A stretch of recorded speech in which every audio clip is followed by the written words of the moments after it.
Iglesia Filadelfia JB. Perfecciona tu vida con la palabra de Dios. Él es quien reina con poder, Creador, su fama eterna es.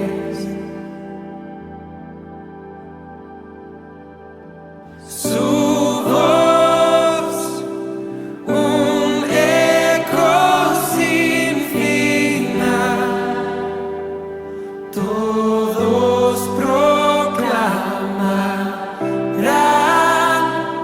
no hay nadie como Él. Su luz radiante más que el sol, su amor.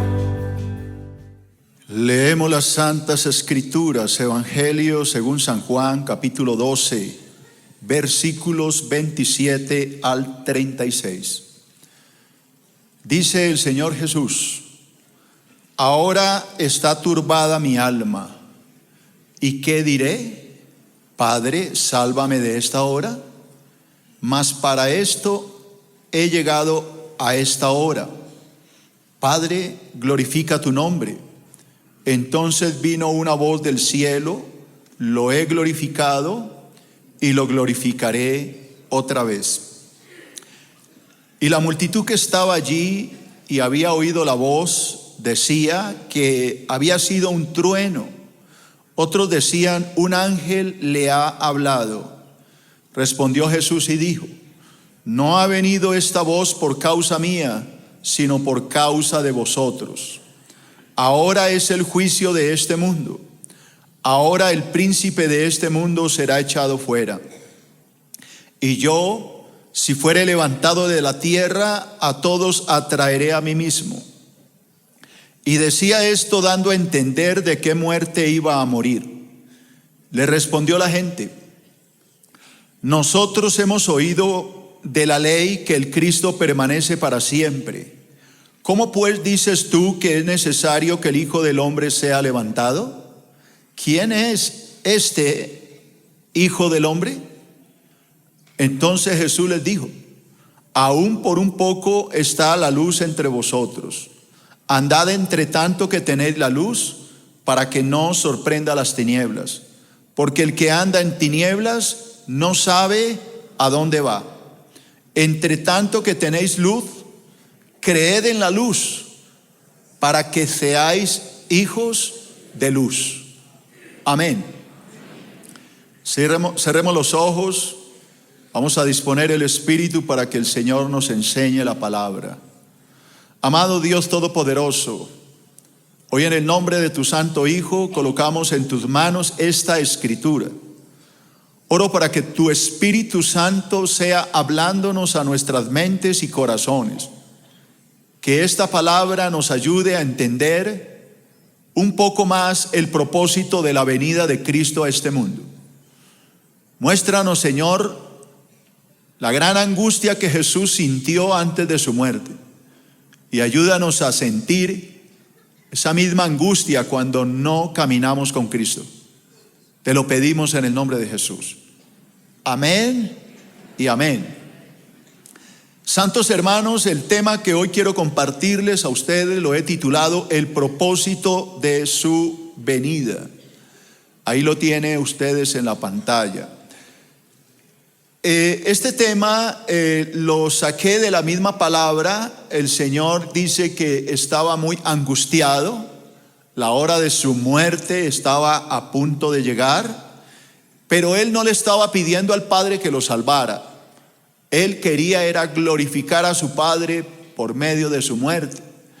Él habla de la necesidad de ser levantado de la tierra. Está hablando de la cruz. Y Él dice que si Él es levantado de la tierra, a muchos atraería hacia Él.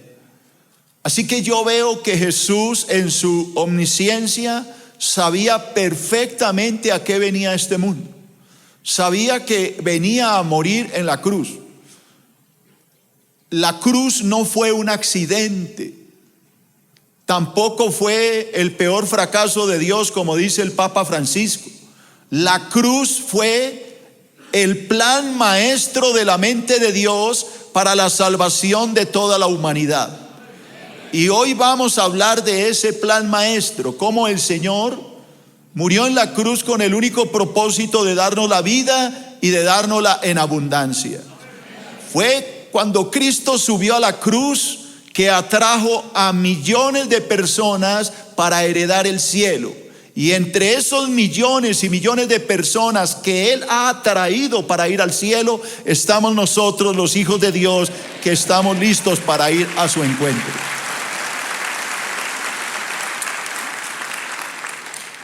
Voy a empezar mi estudio con mi primer punto de Números Romanos, la angustia del Señor Jesús. Porque yo veo mucha angustia en Él.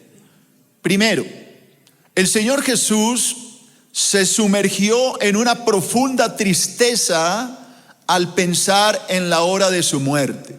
Esto es lo que me dice el versículo 12, 27. Ahora está turbada mi alma. Esa palabra turbada habla, está triste, angustiado, porque el Señor sabía que había llegado la hora de morir. No era tanto el temor a morir, sino más el temor y la angustia que sentía de llevar el peso del pecado de toda una humanidad. Hay que recordar que Cristo era perfectamente santo, y el solo hecho de saber que se iba a contaminar por culpa nuestra lo angustió de una manera sorprendente. Lea por favor esto. La profunda tristeza que sintió el Señor Jesús antes de su muerte se debía al pecado que tendría que llevar sobre sus hombros. La palabra dice que al que no conoció pecado, por nosotros lo hizo pecado, para que nosotros fuésemos hechos justicia de Dios en Él. Así que en Cristo no había pecado, y el solo hecho de saber que llevaría el pecado del mundo lo angustió sobremanera. Lo puso muy triste, pero él sabía que no había otra forma de poder salvar a la humanidad.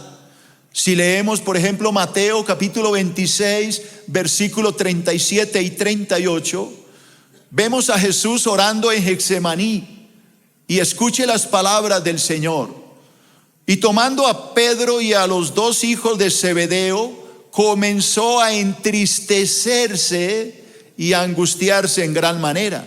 Dese cuenta que es muy similar a lo que él experimentó en el pasaje de Juan 12.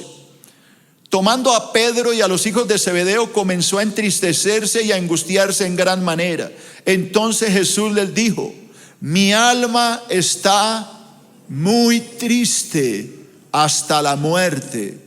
Quedaos aquí y velad conmigo. Era tal la angustia que el Señor sentía por cargar el pecado de la humanidad, que dice la palabra que su angustia le provocaba un sudor intenso, como grandes gotas de sangre que caían a la tierra.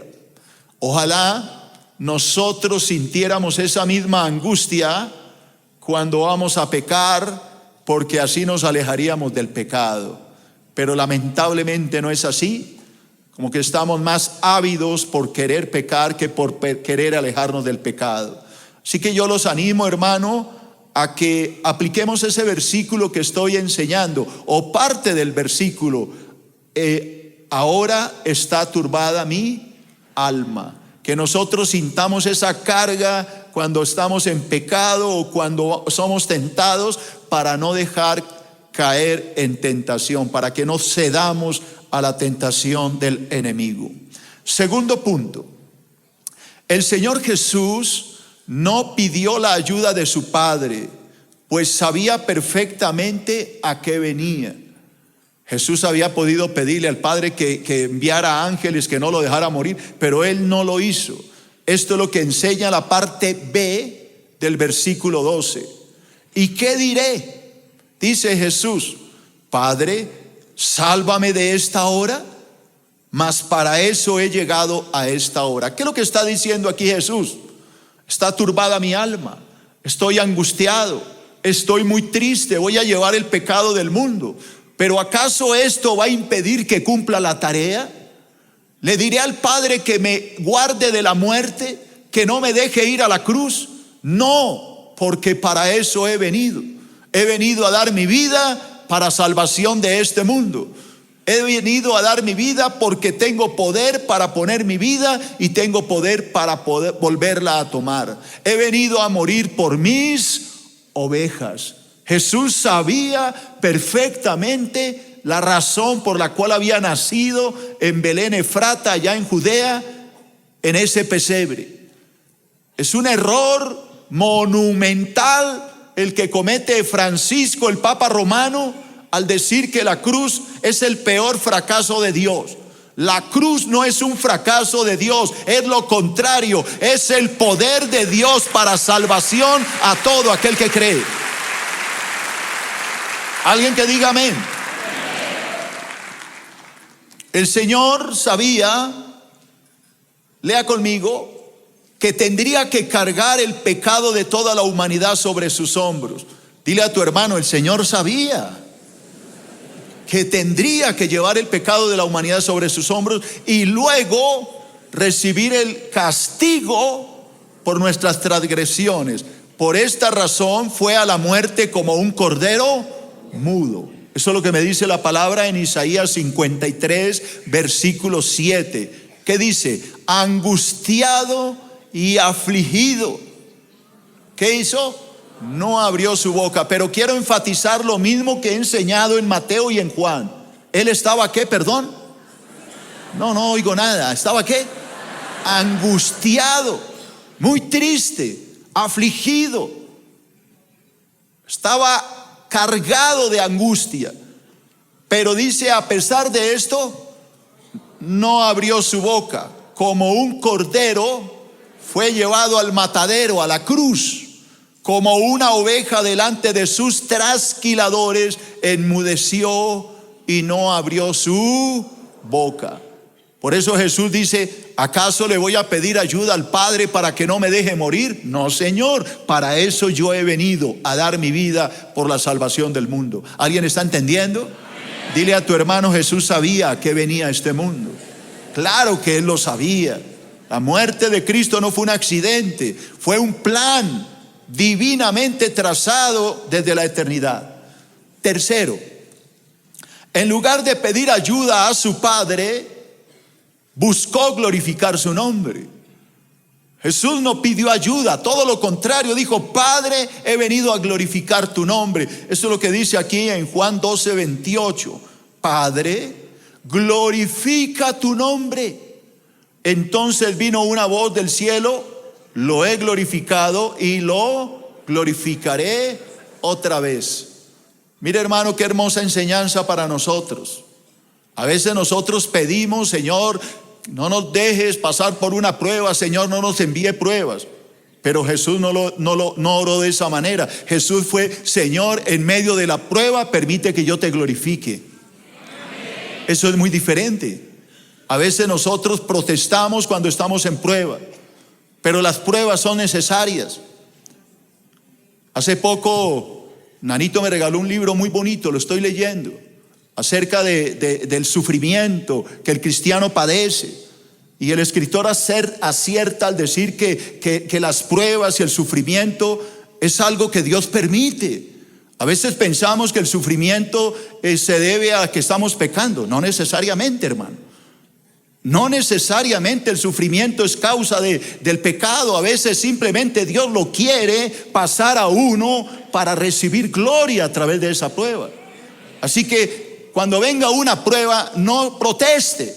Más bien diga, Señor, que esta prueba sirva para que yo pueda glorificar tu nombre en medio del dolor. Esa es la diferencia. Amén. Lindo libro. ¿Me está entendiendo? Pero viene una prueba, estamos llorando. ¡Ay, Señor! No, hermano, dele gloria a Dios. Hermano, que la prueba te fortalezca y que terminemos dándole gloria al Altísimo. Es lo que está diciendo Jesús. Padre, glorifica tu nombre. Sí, mi alma está turbada, estoy angustiado. Sé que voy a morir y voy a cargar el pecado de la humanidad, pero Padre, glorifica tu nombre. Que en medio de este dolor yo te glorifique. Que en medio de este sufrimiento yo te dé gloria. Que en medio de esta angustia, de esta enfermedad, de esta prueba, de esta escasez, de este problema, yo pueda glorificar al que vive por los siglos de los siglos. Alguien que diga amén. Por favor, lee esto. Jesús glorificó al Padre por medio de su ministerio. Todos los 3 años que Jesús estuvo subiendo, bajando, haciendo milagros, sanando, levantando muertos, abriendo los ojos de los ciegos, etcétera. Todo el tiempo Jesús glorificó al Padre. Pero oiga, el Padre recibió más gloria cuando el Señor murió y resucitó. Claro, eso le trajo gloria.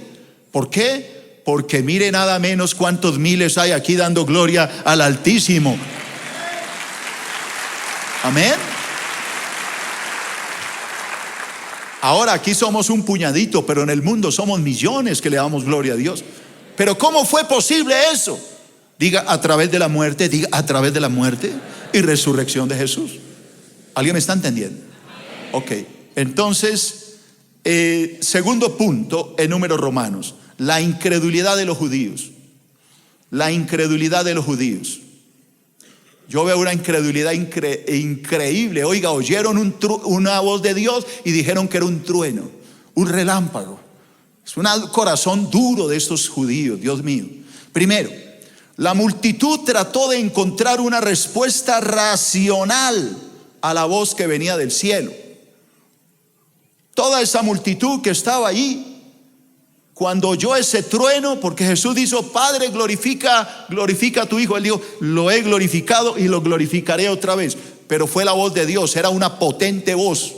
Y la gente dijo, un trueno, va a llover. ¿Cómo le parece? Capítulo 12 de Juan, versículo 29, parte A. Voy a leer la mitad del versículo. Y la multitud que estaba allí y había oído la voz, decían que había sido un trueno.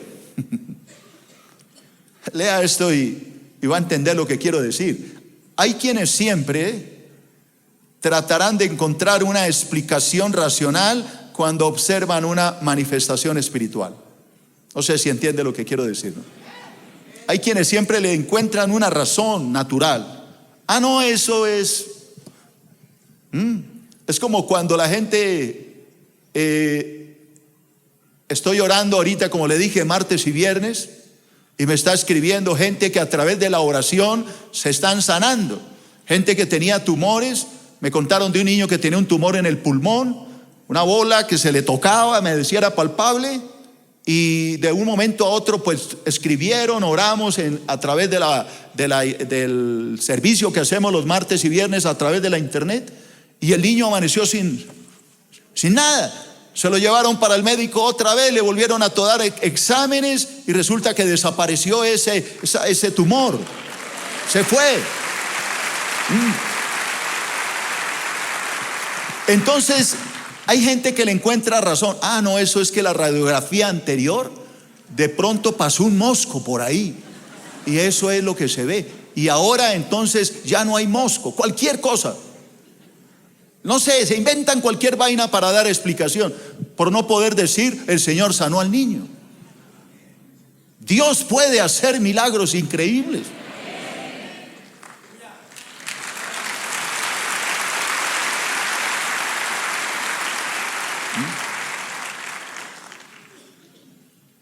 Va una persona cruzando por la calle y de pronto viene un carro y ese, mejor dicho, por 1 milímetro lo mató y dice, ¿qué man tan de buenas? No fue de buenas, el Señor lo corrió, si no lo mata un carro. Todo le encuentra una razón, no sé si me está entendiendo, buscándole una razón racional a algo que es espiritual. Segundo, Otros trataron de espiritualizar lo que oían, pero negándose a creer la verdad. O sea, estos trataron de ser un poco más espirituales, pero sin embargo no llegaron al tope de lo que era la verdad. ¿Por qué? Juan 12:29, pero parte B. Otros decían, un ángel le ha hablado. Entonces esto era un poquito más espirituales, ¿no? Ya no fue un trueno, sino fue un ángel.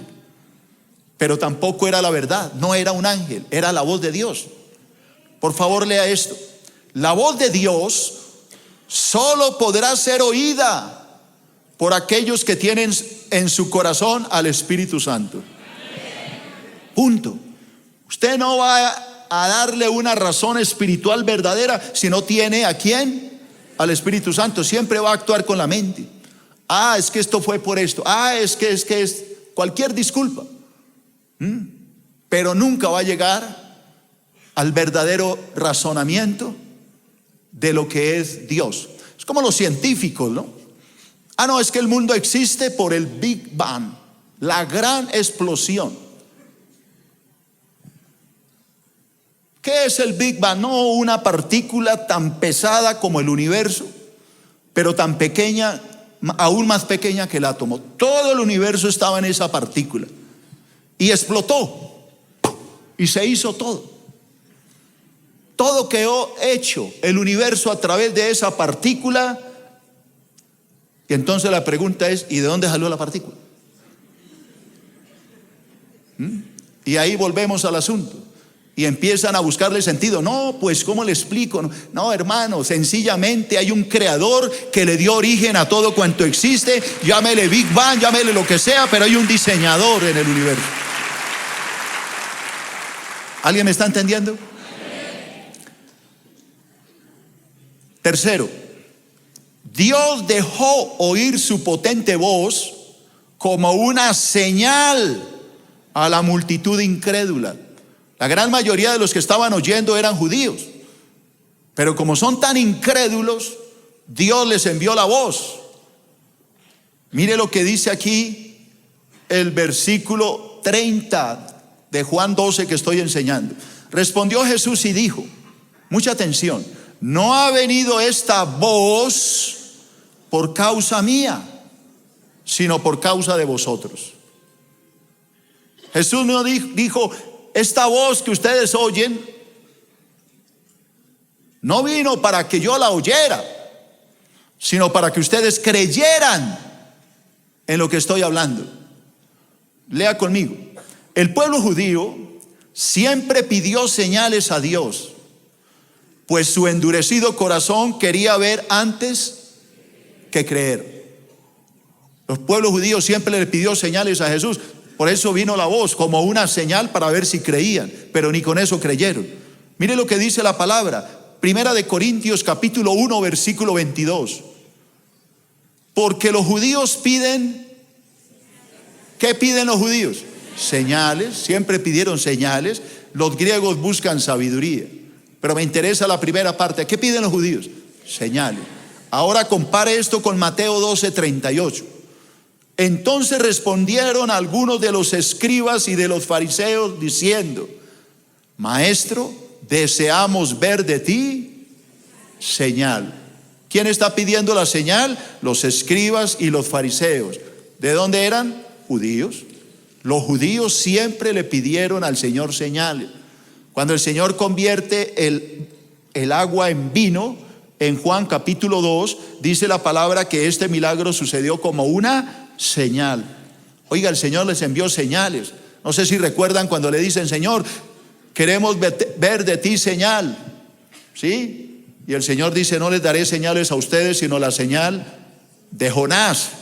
Así como Jonás estuvo en el vientre del gran pez 3 días y 3 noches, el Hijo del Hombre también estará en el vientre de la tierra 3 días y 3 noches. Todo lo que el Señor hacía por el pueblo de Israel era a través de señales, porque como dice el apóstol Pablo, los judíos siempre buscan ¿qué? Señales.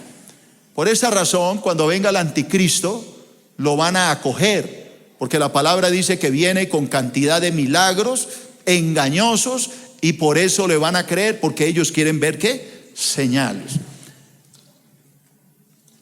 Tercero en número, Romanos, el juicio de Dios. El juicio de Dios. Primer punto.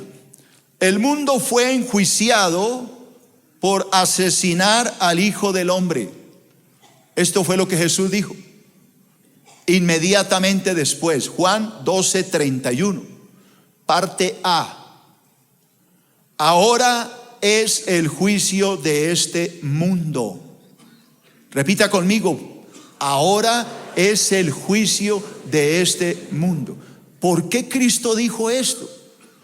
Cristo viene hablando de su muerte. ¿Por qué Cristo dijo, ahora es el juicio de este mundo? Pues con toda razón. El mundo iba a asesinar al mismo Hijo del Altísimo, al Hijo del Hombre. Por eso vino el juicio sobre esta humanidad. Léalo conmigo. El mundo estaba a punto de crucificar al Hijo del Hombre. Por esta razón, el Señor anuncia su sentencia por tan terrible pecado. Matar al Hijo de Dios, al mismo Hijo del Creador, trajo el juicio a este mundo pecador. Segundo, Satanás fue enjuiciado por corromper la mente de los hombres, porque el que realmente llevó a los hombres a matar a Jesús fue Satanás, fue el que provocó todo esto. Y por eso Jesús dijo lo siguiente en el mismo versículo, Juan 12:31, parte B: ahora el príncipe de este mundo será echado fuera. Jesús está hablando que el juicio de este mundo por matar al Hijo del Hombre iba a suceder, pero no solamente el juicio contra el mundo, sino contra el que provocó el asesinato del Hijo del Hombre, que era ¿quién? Satanás. Satanás es el instigador, el promotor, el que mueve los hilos de la conciencia humana para llevar a los hombres a pecar contra el Altísimo. Por eso el Señor dice, ahora el príncipe de este mundo, que es Satanás, será echado fuera. Y eso fue exactamente lo que pasó. El diablo ya no ocupa las esferas celestiales de la casa de Dios, sino que ahora está en el segundo cielo, el cosmos. Es lo que dice Efesios 6. No tenemos lucha contra sangre y carne, sino contra principados, contra potestades, contra gobernadores de las tinieblas, contra huestes espirituales de maldad que se mueven en el aire, en el cosmos, en el segundo cielo. El diablo ya no ocupa el tercer cielo. Entra en algún momento a acusar, pero ya no vive allí. El diablo ahora está en lo que nosotros llamamos el segundo cielo. Hay tres cielos. El cielo que conocemos nosotros cuando levantamos los ojos y lo vemos azulito y decimos, qué bonito está el cielo, la atmósfera terrestre. Ese es el primer cielo. Pero hay un cielo después de ese, que es el cosmos, que es cuando las naves o los cohetes superan la atmósfera, salen de la gravedad terrestre y se encuentran en un ambiente llamado el espacio, donde están todos los sistemas, donde están los planetas, donde están las demás galaxias del mundo, del universo. Todo eso es llamado el segundo cielo, que según los científicos tiene una extensión de 13.500 millones de años luz.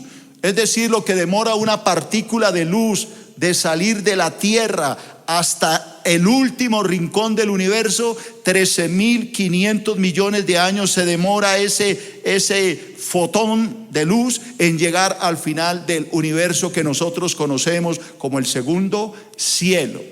Sabemos que la velocidad de ese haz de luz es de 300.000 kilómetros por segundo.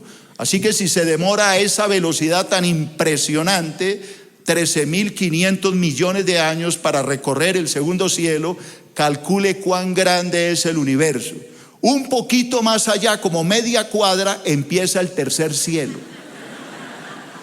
Y allá vive Dios. Allá fue donde fue llevado el apóstol Pablo. cuando dijo: conozco a un hombre, si en el cuerpo o fuera del cuerpo no lo sé, fue llevado al tercer cielo, al paraíso, donde oyó cosas inefables que no le es posible al hombre expresar con palabras. Pablo fue llevado al tercer cielo, dice la palabra, así que allá es donde vamos a vivir. Pero no se preocupe, no se va a demorar 13.500 millones de años para llegar, sino que en un momento, en un abrir y cerrar de ojos, estaremos en la presencia del Altísimo.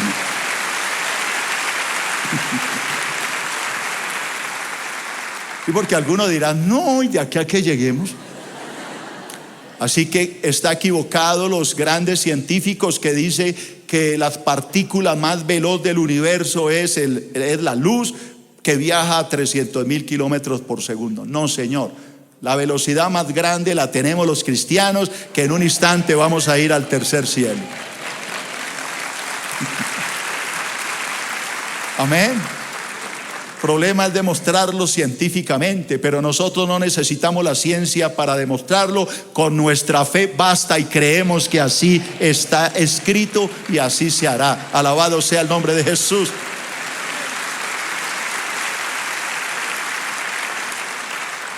Lea por favor esto. Ahí les dije una crónica científica pequeñita. Satanás pensó librarse del Señor Jesús crucificándolo, pero fue por medio de la cruz que Cristo lo derrotó para siempre. El diablo pensó: acá lo mato y lo acabo. Cristo dijo: no hay problema, que yo a usted lo voy a derrotar a través de esta misma muerte. Eso fue exactamente lo que el Señor le dijo a Satanás en el huerto del Edén: pondré enemistad entre ti, Satanás, y entre esta mujer, entre tu simiente y la simiente de ella. La simiente de ella te herirá en la cabeza, pero tú apenas le alcanzarás a herir el carcañal. Protoevangelio, Génesis 3:15, nunca lo olvide. Lee conmigo: la muerte de Jesucristo en la cruz liberó a la humanidad de todos sus pecados y trajo la derrota completa de Satanás. Hoy somos victoriosos, hermanos, porque Cristo ya venció al diablo en la cruz del Calvario. Somos más que vencedores por medio de aquel que nos amó. Alábelo porque Él vive. ¿Está interesante el estudio o un poco aburrido? Bueno, gloria a Dios. Cuarto punto, porque es un poco largo, ¿no?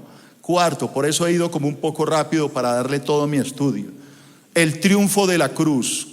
Cuarto punto en Números Romanos, el triunfo de la cruz. Y que oiga Francisco esto que voy a enseñar. Primero, la crucifixión del Señor Jesús ha traído a millones de personas a sus pies. Si oyó, sabe de cuál Francisco hablo, ¿no? Ok, el que dice que la muerte de Cristo fue un fracaso, el peor fracaso de Dios. No puedo creer que este sea el líder de esta iglesia. Increíble, increíble. La crucifixión, repita, del Señor Jesús ha traído a millones de personas a sus pies. Juan capítulo 12, versículo 32, que estoy enseñando. Oiga lo que Jesús dijo inmediatamente después: y yo, si fuere levantado de la tierra, a todos atraeré a mí mismo. Pero mire la condición: Cristo no podía atraer al pecador, al mundo, a menos que fuera levantado de la tierra. ¿De qué está hablando? ¿Alguien me dice? De la cruz. De la cruz. No levantado al cielo, sino levantado de la tierra, colgado en un madero. Esto fue lo que Jesús enseñó durante todo su ministerio. Es necesario que el Hijo del Hombre sea levantado para que todo aquel que en Él cree no se pierda, mas tenga vida eterna. Porque como Moisés levantó la serpiente en el desierto, así es necesario que el Hijo del Hombre sea levantado. ¿Sabían ustedes que Moisés levantó una serpiente en el desierto? Para que cuando el pueblo judío fuera mordido por serpientes en el desierto, miraran a esa serpiente ardiente de bronce y vivieran. Jesús dice: así como Moisés levantó esa serpiente, yo seré levantado. Así como los judíos miraban a esa serpiente de bronce y vivían, así el que me vea a mí colgado en la cruz y crea en mí, vivirá por la eternidad. Es lo que dice Jesús.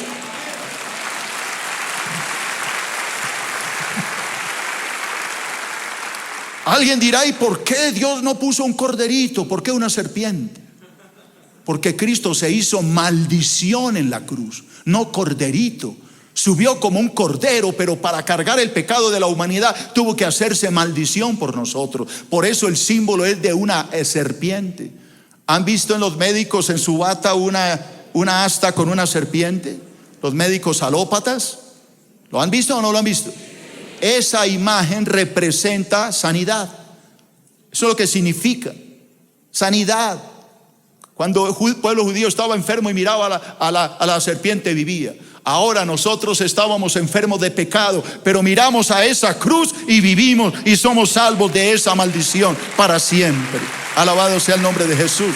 Es un triunfo la cruz. Juan capítulo 3, versículo 14 y 15. Escuche. Y como Moisés levantó la serpiente en el desierto, así es necesario que el Hijo del Hombre sea levantado, para que todo aquel que en él cree no se pierda, mas tenga ¿qué? Vida eterna. Somos salvos por mirar a la cruz. Así que Francisco, arrepiéntete, pídele perdón a Dios por la blasfemia asquerosa y sucia que salió de tu boca.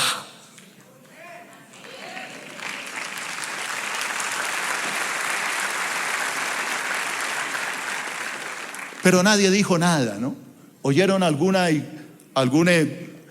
agrupación de pastores protestar? Yo no oí nada. Nadie dijo nada. Todo bien, blasfemó y se fue y nadie dijo nada. Por ahí un viejito cascarrabia llamado Abraham Peña fue el único que protestó. Segundo, la cruz no fue un accidente, sino el plan perfecto de Dios para la salvación de todos los hombres. Eso es la cruz. Es un plan perfecto de salvación. ¿Está de acuerdo conmigo o no? Juan capítulo 12, versículo 33. Y Jesús dijo, oiga, decía esto dando a entender de qué muerte iba a morir. La muerte no fue un accidente, hermano. Jesús sabía que iba a morir en la cruz. Jesús era omnisciente, lo cual demuestra que era Dios, porque nadie puede saber lo que va a pasar. Él lo sabía. Es una demostración de que es Dios. Jesús, lea conmigo, sabía perfectamente cómo iba a morir. Claro que lo sabía. Sin embargo, subió a la cruz por amor a nosotros, para darnos la salvación. Estamos en deuda, hermanos. Cristo hizo todo por nosotros. Murió en la cruz para darnos la vida eterna. Por eso a Él le doy la gloria y la alabanza por los siglos de los siglos.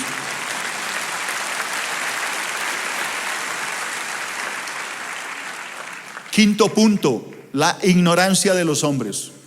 Veo una ignorancia aquí en el pueblo judío. La voy a explicar. La ignorancia de los hombres. Primero, la multitud no pudo entender las palabras del Señor Jesús. Jesús les dijo, voy a ser levantado para atraerlos a todo a mí mismo. Voy a morir, es necesario. Pero mire lo que dice la gente. Primero, la multitud no pudo entender las palabras del Señor Jesús. Juan 12:34.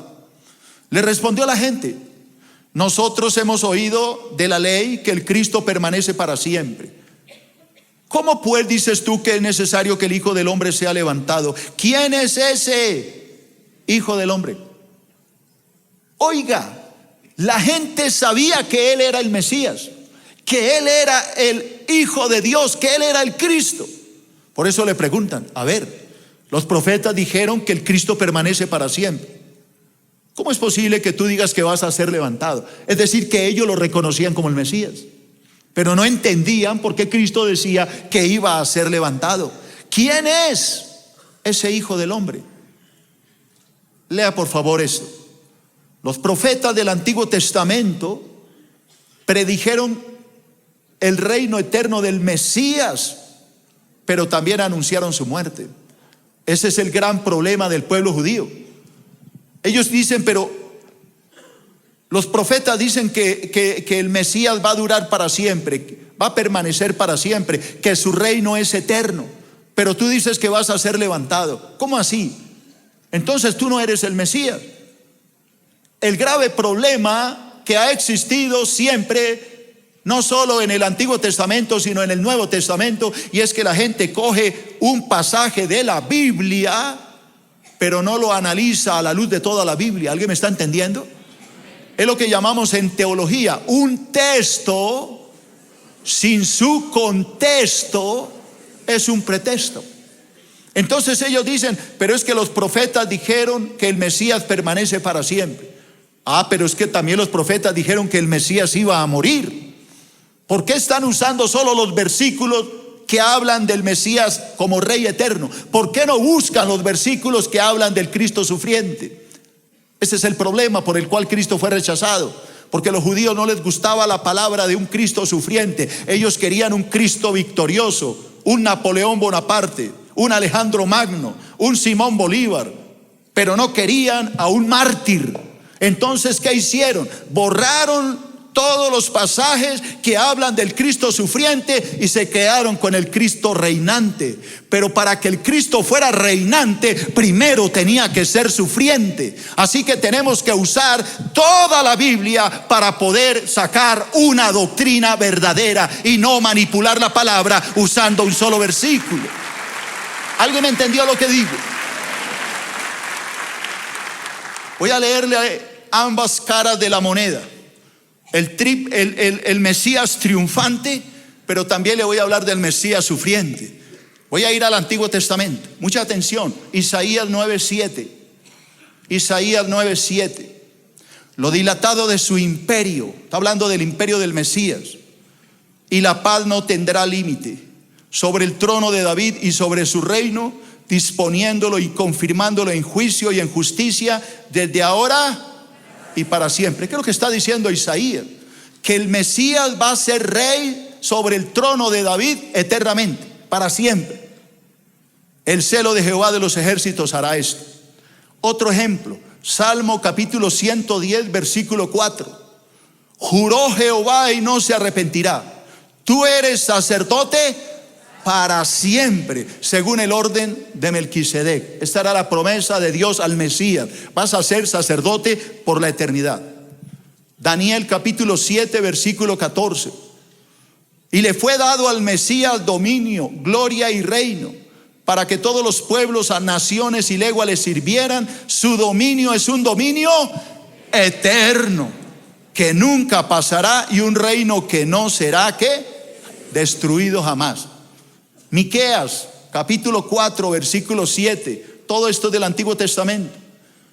Pondré a la coja como remanente y a la descarriada como nación robusta, y Jehová el Mesías reinará sobre ellos en el monte de Sión desde ahora y para siempre. Así que lo que quiero que quede en la mente es que para los judíos los profetas anunciaron que el reino del Mesías era eterno para siempre. Pero Jesús está diciendo, yo tengo que ser levantado. Ellos dicen, pero ¿cómo así? Luego el Mesías no va a permanecer para siempre. ¿Cómo dices tú que tienes que ser levantado? ¿Quién es el Hijo del Hombre? No entendían la palabra. ¿Por qué? Porque no leían estos versículos. Vamos otra vez al Antiguo Testamento. Pero hablemos ahora del Cristo sufriente, del Mesías que iba a morir. Isaías capítulo 53, versículo 4 al 6. Ciertamente el Mesías llevó nuestras enfermedades, sufrió nuestros dolores. Nosotros le tuvimos por azotado, por herido de Dios y abatido. Mas el Mesías, el Cristo, fue herido por nuestras rebeliones, molido por nuestros pecados. El castigo de nuestra paz fue sobre él, y por su llaga fuimos nosotros curados. Todos nosotros nos descarriamos como ovejas, cada cual se apartó de su camino, mas Jehová cargó en él el pecado de todos nosotros. Los judíos leen esto y dicen, no, esto no es del Mesías. El Mesías no puede morir, no puede ser asesinado. Esto no es del Mesías. ¿Esto es de quién? No, eso es de Isaías. No, hermano, Isaías no vivió esto. No sea mentiroso. Eso no es bíblico.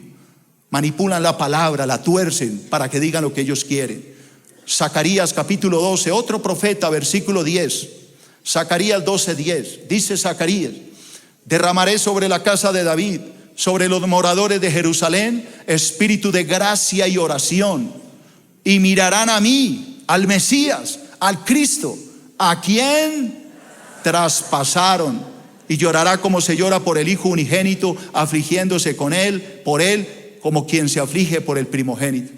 Entonces ellos dicen, no, esto no está hablando, Zacarías no habla aquí del Mesías. Entonces, ¿de quién? No habla de él mismo. No, Zacarías no lo traspasó nadie, hermano, ni lo clavaron en una cruz.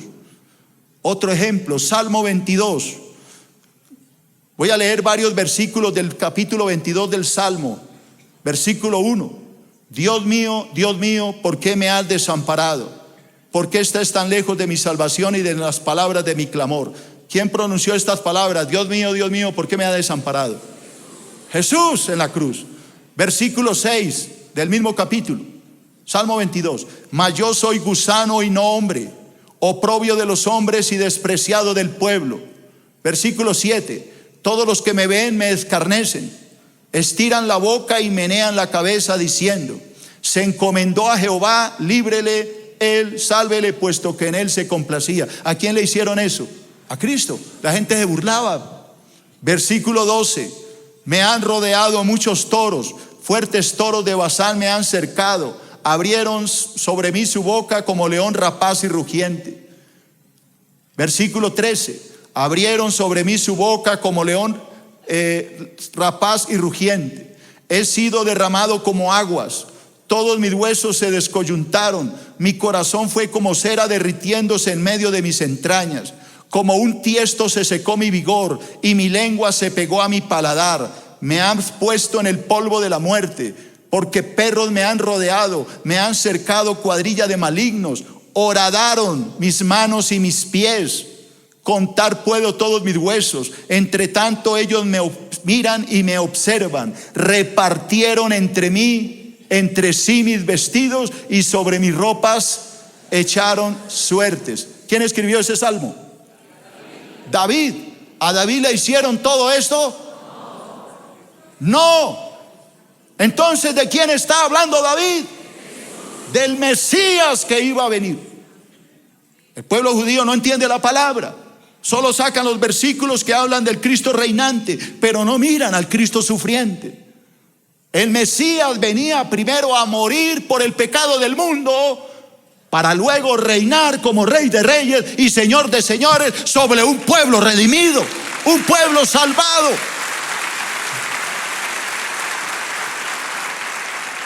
¿Alguien que diga amén? Amén. Dígame que está entendiendo todo eso. Amén. ¿Está muy teológico esta vaina o yo qué? Bueno, voy rápido. Sexto punto. Tranquilo, son 25. No, mentira, ya termino con esto. Sexto, la verdadera iluminación. ¿Quién quiere la iluminación? Hoy la está recibiendo, hermano. Usted está recibiendo un tremendo banquete hoy aquí. Usted va a salir con esta cabeza llena de muchas cosas. Me late que van a llegar a la casa a repetir otra vez este sermón para entenderlo. Sexto, la verdadera iluminación. Primero, quien recibe a Jesucristo, ¿alguien? En su corazón ha encontrado la verdadera iluminación para su alma. Pero el que lo recibe, el que no. Mire cómo termina Jesús el pasaje. Todo lo que le he enseñado está en el mismo pasaje de Juan 12, versículos 35 y 36. Mucha atención. Entonces Jesús les dijo: aún por un poco está la luz entre vosotros. Andad entre tanto que tenéis la luz, para que no os sorprendan las tinieblas, porque el que anda en tinieblas no sabe a dónde va. Entre tanto que tenéis la luz, creed en la luz, para que seáis hijos de luz. Aleluya. ¿Quién es el Señor de la luz? Cristo. Dígale a su hermano: hoy está la luz aquí, hermano. No apague la vela, hombre, deje que la luz lo alumbre, hermano. No la ponga debajo de la mesa, póngala en la mesa para que le ilumine la mente. Segundo punto, y termino con esto: quien obedece al Señor Jesús andará en la luz, pero quien lo rechaza se perderá en las tinieblas eternas. Juan capítulo 8 versículo 12, y cierro mi estudio con esto. Otra vez Jesús les habló diciendo: yo soy la luz del mundo. El que me sigue no andará en tinieblas, sino que tendrá la luz de la vida. Alabado sea el nombre de Jesús. Amén. Recuerda que puedes seguirnos en las redes sociales a través de Facebook, Twitter y en nuestro canal de YouTube. Búscanos como Iglesia Filadelfia JB.